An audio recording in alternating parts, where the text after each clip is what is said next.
Hey all, I haven't done a drum lesson in so long that I've almost forgot how to do them.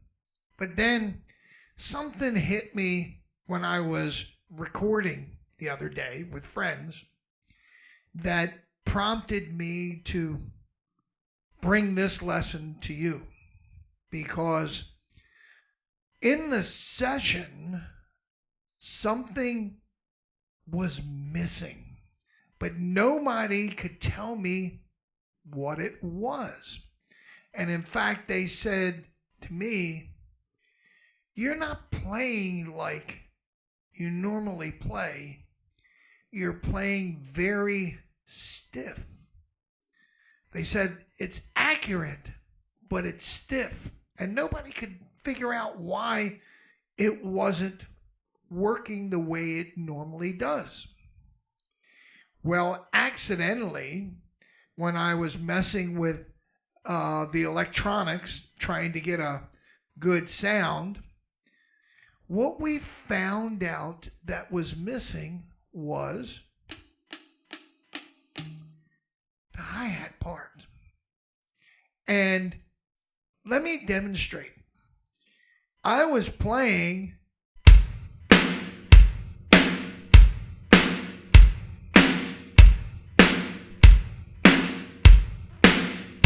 through a tune, which was accurately right on the money. Even I didn't play with a click track or a gnome, but I knew I was pretty much on the money with what was going on.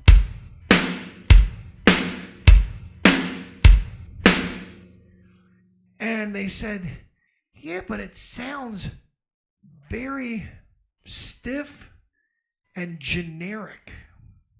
And I thought, okay, stiff and generic. I'm playing 1, 2, 3, 4, 1, 2, 3, 4 in time.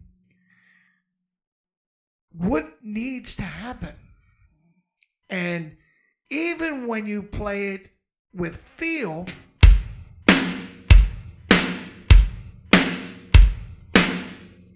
it still came out generic. And we thought about it, and they said, "Do us a favor and play, let us hear your hi-hat part."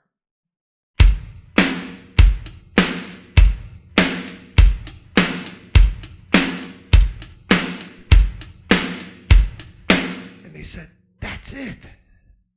Who would have thought that this made the difference in what they were hearing me play?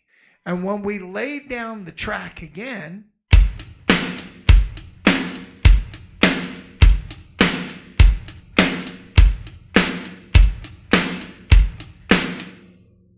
it wasn't generic anymore. And they all started feeling it, and I could see them move. And I thought, lo and behold, one instrument helped with not the accuracy, but actually the bounce and the feel of things. And it made it, as my old teacher Hank Levy used to say, it made it swing. I wasn't playing a swing beat, but it made it groove. Now, if you look at what I was playing, the 1, 2, 3, 4 on the hi-hat was right there with my bass drum and snare drum. But the eighth notes were a little...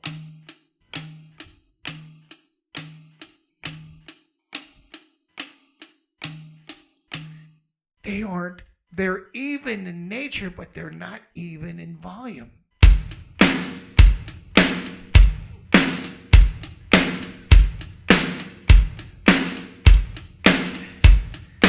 And it helped that straight groove happen and bounce.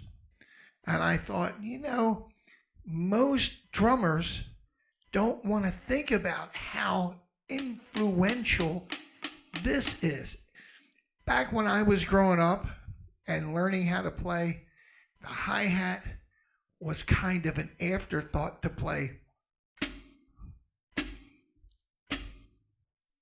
2 and 4.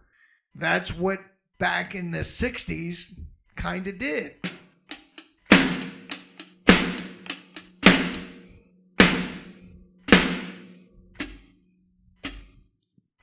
And so on. It's an odd type thing that happens when you add in this, because there's a nuance that comes to the feel. And one of the things that happens is that you can't just rely on it being mathematically correct in time. You have to see if it's got that little nuance that goes along with it. And oddly enough, I was doing it all along because, like they said, they admitted that, oh yeah, it feels a lot better. And all I did was add this hand. And I'm not saying that it's just this hand, but it makes it kind of bounce a little bit. It makes it makes your head move a little bit because they hear the definitions. It doesn't sound like a drum machine. Now, I found this out inadvertently about 40 years ago. Nobody ever taught me about this. I read that in the books, but I used to play a lot of bell cymbal along with my normal beat. Now, the normal beat on a cymbal,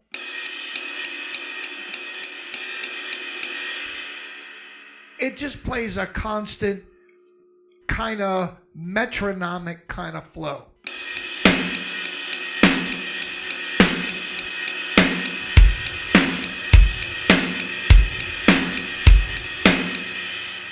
But what I have noticed is that most rock and roll drummers accent the on beat. 1, 2, 3, 4.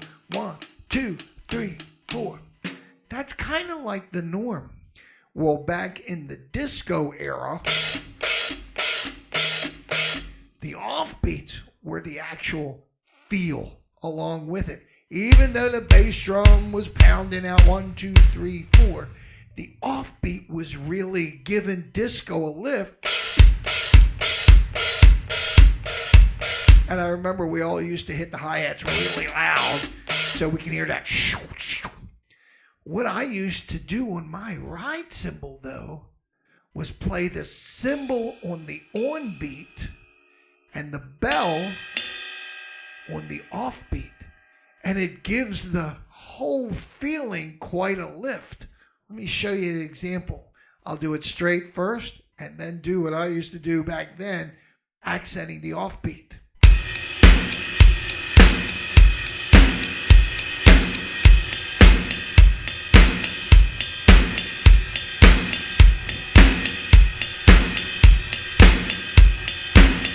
If you notice, I'm playing on, off,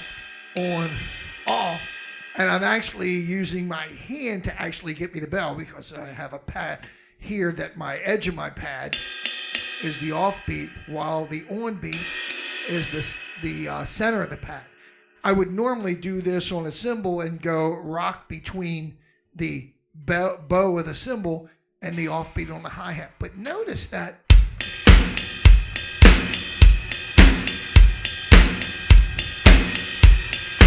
notice the difference.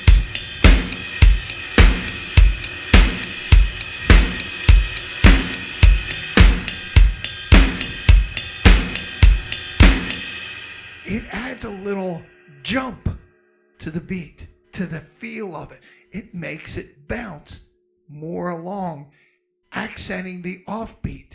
And one of the things that I tell my students is that by accenting the offbeat, it lets you mathematically play more of a kind of even eighth note when you're playing.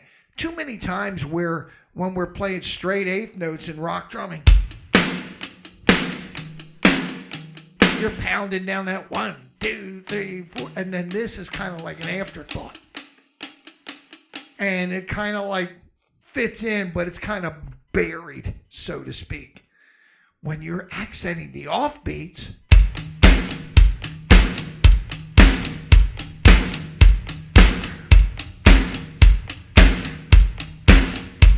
it lets you level out the spacing more between the notes when you're emphasizing it, because you want to actually make sure that that eighth note, the offbeat, stays nice and even.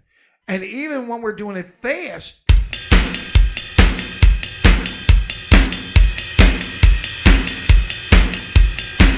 notice that this becomes the weak link, the weak audible link, and this is becoming the main thrust, and it makes things jump a little bit better.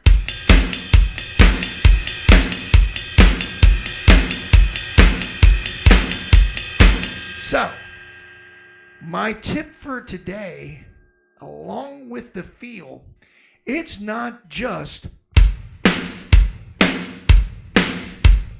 that makes the groove work. It's more than that. It's more than just bass drum and snare drum. All the little particulars in between add so much to the nuance of how you're playing. And I have to tell you, try to accent the offbeat a little more, and you'd be surprised how things tend to flow better and sound more energetic.